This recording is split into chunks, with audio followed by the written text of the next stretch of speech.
오늘의 10분 말씀. 마태복음 1장 18절로 25절입니다. 1장 전반부를 세 문장으로 요약합니다. 첫 번째, 마태복음은 예수님의 족보로 시작하며 구약에서 시작된 이야기가 신약으로 성취되고 있음을 드러냅니다. 두 번째, 언약의 시작인 아브라함부터 족보를 시작함으로 예수님이 그 언약의 자손이 됨을 드러냅니다. 마지막 세 번째, 예수님은 다윗 왕의 후손으로 하나님의 언약을 성취하러 오신 온전한 왕, 메시아가 됨을 드러냅니다. 오늘 본문은 예수님의 탄생 이야기입니다. 마태복음은 예수님의 태어난 시점, 즉 출생보다는 과정의 잉태에 더 큰 집중을 하고 있습니다. 왜냐하면 구약의 언약을 하나하나 성취하기 때문입니다. 그리고 마태복음 저자는 첫 번째 구약의 예언의 성취를 오늘 본문에서 드러냅니다. 그것은 이사야서 7장 14절입니다. 그러므로 주께서 친히 징조를 너희에게 주실 것이라. 보라, 처녀가 잉태하여 아들을 낳을 것이요 그의 이름을 임마누엘이라 하리라입니다. 하나님은 과거 역사 속에 이사야서를 통해 미리 말씀해 주시고 그 말씀을 오늘 본문에서 성취하십니다. 하나님은 본인의 뜻을 이루기 위해 초자연적인 능력으로 그분의 뜻을 통제하시는 것을 드러내십니다. 결국 하나님의 뜻은 반드시 이루어집니다. 왜냐하면 모든 우주를 통제하시는 창조주 하나님의 뜻이기 때문입니다. 오늘 본문을 통해 말씀을 반드시 성취하시는 하나님을 기억하시고 내가 하나님의 뜻을 깨닫고 하나님의 뜻 안에서 살아가는지를 스스로 점검해 보시길 바랍니다. 오늘 본문은 크게 세 부분으로 나눌 수 있습니다. 첫 번째는 문제가 발생합니다. 그것은 결혼을 아직 하지 않은 마리아가 임신을 하게 됩니다. 두 번째, 그 문제가 해결됩니다. 하나님은 천사를 보내어 하나님의 계획을 요셉에게 드러내십니다. 마지막 세 번째는 결과입니다. 요셉은 성령으로 태어난 아기 예수님을 본인의 아들로 법적으로 입양하게 됩니다. 첫 번째 부분은 18절 문제가 발생합니다. 18절의 시작이 예수님을 그리스도라라고 강조합니다. 그리스도라는 단어는 메시아라는 아람어의 헬라어 발음입니다. 메시아는 기름 부음을 받은 자로 하나님의 뜻을 성취하기 위해 구별된 자가 됩니다. 그리고 성경은 예수님의 어머니 마리아가 요셉과 약혼을 하고 동거하기 전에 성령님으로 잉태되었다라고 18절에 말씀합니다. 우선 고대의 유대의 결혼 문화를 보시게 되면 약혼 이후에 약 1년 동안 여자와 남자가 떨어져 삽니다. 그리고 남자가 본인들이 살 집을 준비하고 다시 돌아올 때에 드디어 합법적인 결혼을 하게 되고 동거를 시작합니다. 지금 마리아와 요셉은 약혼을 하고 합법적인 결혼식 절차는 거치지 않은 상태입니다. 하지만 이때에 성령님으로 마리아가 임신을 하게 됩니다. 참고로 마태복음은 다른 사복음서와 다르게 성령님에 대해 강조하지 않습니다. 하지만 오늘 마태복음은 분명히 성령님으로 마리아가 임신했음을 드러냅니다. 이 부분은 우리들의 지식으로는 이해할 수 없습니다. 하지만 성경은 예수님의 온전한 인간 되심과 온전한 하나님 되심을 성령님을 통해 증명하고 있는 것입니다. 하나님은 하나님의 뜻을 이루기 위해 한 커플의 결혼식에 개입하십니다. 그리고 이것은 그들에게는 문제가 됩니다. 오늘 본문의 첫 번째 부분은 문제가 발생합니다. 두 번째 부분은 19절서부터 21절까지 하나님은 천사를 보내어 그 문제를 해결하십니다. 우선 19절에 요셉은 의롭다라고 성경은 말합니다.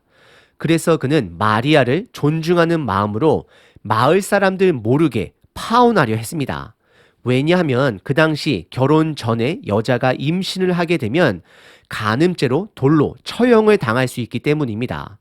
하지만 그때의 20절에 보시면 하나님은 요셉의 꿈을 통해 천사를 보내어 하나님의 뜻을 알려주십니다.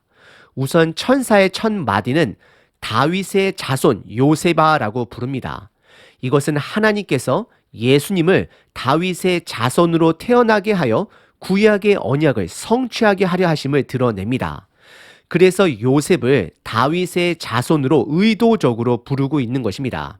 그리고 그녀의 약혼녀 마리아가 임신한 것은 성령님으로 된 것이므로 두려워하지 말고 그녀 데려오기를, 결혼하기를 두려워하지 말라 말씀하십니다.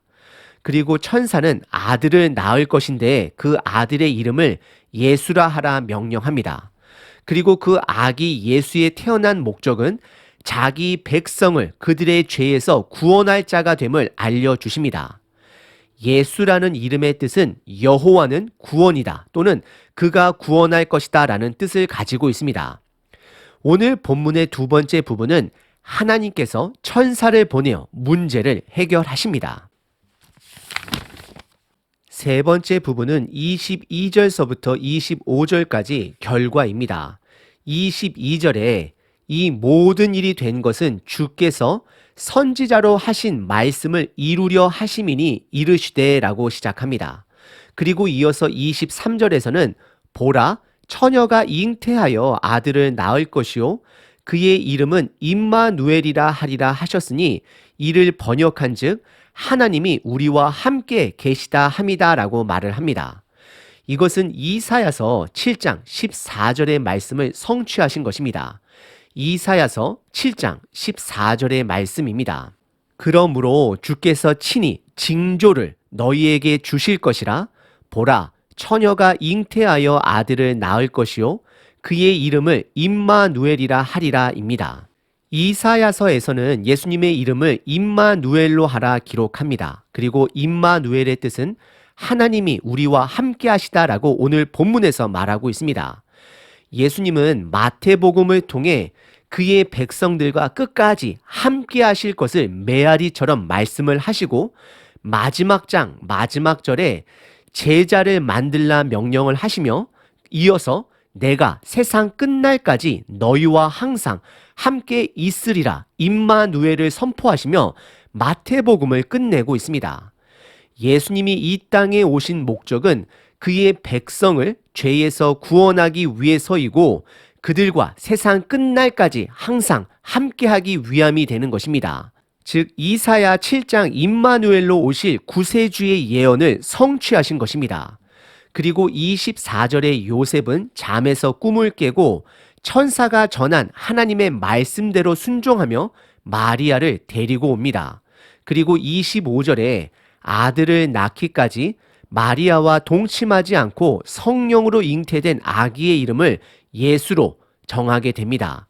이것은 요셉이 아기 예수를 법적으로 본인이 입양함으로 아기 예수님은 요셉의 가문에 따라 다윗의 혈통으로 태어나는 것이 되는 것입니다.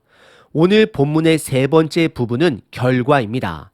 예수님은 이사야서 7장의 말씀대로 태어나셨고 요셉은 아기 예수님을 법적으로 입양함으로 다윗의 혈통으로 예수님은 언약을 성취하십니다. 오늘 본문은 세계 역사에 대한 하나님의 통제권을 드러내십니다. 하나님은 본인의 뜻을 이루기 위해 이미 역사 속에 예언하시고 초자연적인 개입을 통해 그분의 뜻을 이루어 가십니다. 그리고 하나님의 뜻은 예수님을 통해 분명히 드러났습니다. 그것은 그분의 백성을 죄에서 구원하기 위함이고 그들과 항상 함께하기 위함임을 오늘 본문을 통해 말씀하셨습니다.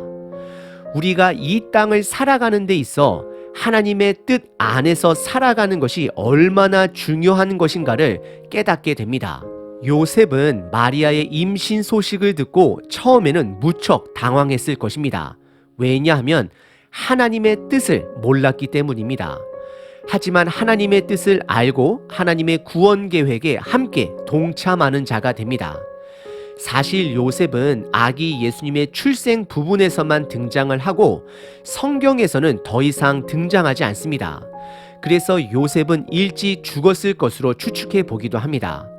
저와 여러분들은 이 땅에서 오래 사는 것이 목적이 아닙니다. 내 뜻을 이루기 위해 사는 것 또한 목적이 아닙니다. 하나님의 뜻을 발견하고 그 뜻 안에 하나님의 뜻을 따라가며 사는 것이 우리들의 목적이 되어야 합니다. 앞으로 마태복음을 통해 나의 킹덤을 위해서 살아가는 자가 아닌 하나님의 뜻을 깨닫고 하나님의 나라를 위해 살아가는 자 되시길 기도합니다. 하나님, 이미 성경을 통해 확연하게 드러난 하나님의 뜻이 더 선명하게 내 삶에 서 있기를 원합니다. 하나님 나라에 동참하는 자 되게 하여 주시옵소서. 아멘.